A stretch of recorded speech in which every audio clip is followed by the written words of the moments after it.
Welcome to My Circadian App. Today we are going to talk about UVB light.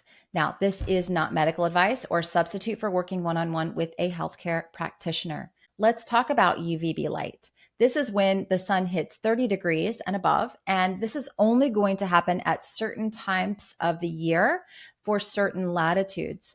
Where I am here on the 33rd latitude, we do have UVB available year round. However, the UV index, which you are able to check via the circadian app, MyCircadianApp, you will only get above a 2 or 3 in the winter, and you need probably around a 5 or 6 to actually synthesize vitamin D. And this also depends on your mitochondrial haplotype as well as your Fitzpatrick skin type. So lots of layers here to this. And I always recommend using that vitamin D timer, but also your own intuition. So the timer and the app is, again, not a substitute for medical advice or to be taken as such. And common sense and your own intuition always overrides any sort of electronic device. Okay, let's talk a little bit more about some of these benefits of UVB. So the big one, of course, vitamin D synthesis. That is the most well-known effect of UVB exposure and the production of vitamin D. And this, again, has to have a specific UV index. We also make melanin in UVB, and there is a hormonal influence of UVB. So it plays a role in regulating certain hormones. It actually sulfates hormones, and it also regulates beta endorphins, which are associated with mood enhancement and a sense of well-being. Also nitric oxide, which can influence blood pressure by causing vasodilation. As far as metabolic health goes, UVB has also been studied to act as a dietary restriction mimetic or a fasting mimetic by targeting mitochondrial bioenergetics. Researchers have found that after an initial stress response, UVB light actually had a positive effect on the production of new mitochondria, similar to what happens to the body during calorie restriction. In simpler terms, UVB light triggers a helpful reaction that makes the system stronger.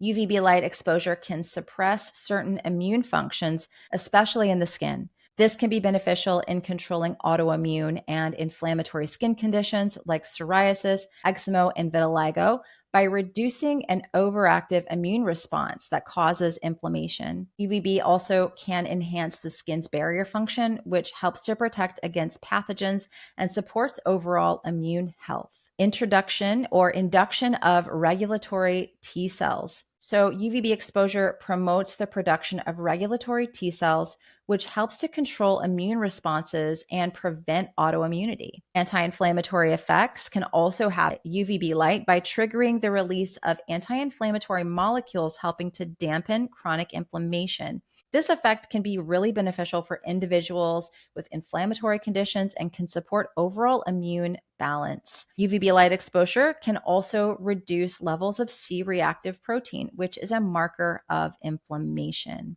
How long should we stay out in UVB? Reminder, again, this is for informational purposes only and not medical advice. Strongly recommend using the timer that is in the MyCircadian app as a baseline. If your skin begins to feel too warm or too hot, seek shade. Get out of the sun. If you're someone who is extremely sensitive to sunlight because you have been indoors for most of your life, you haven't experienced sunlight, the timer may be too much for you. You may want to start microdosing sunlight and just letting it hit your legs for 30 seconds at a time. This is the way it was done in heliotherapy or sun clinics, which were shown to really cure tuberculosis and a host of other diseases, yet were shut down with the invention of Rockefeller medicine.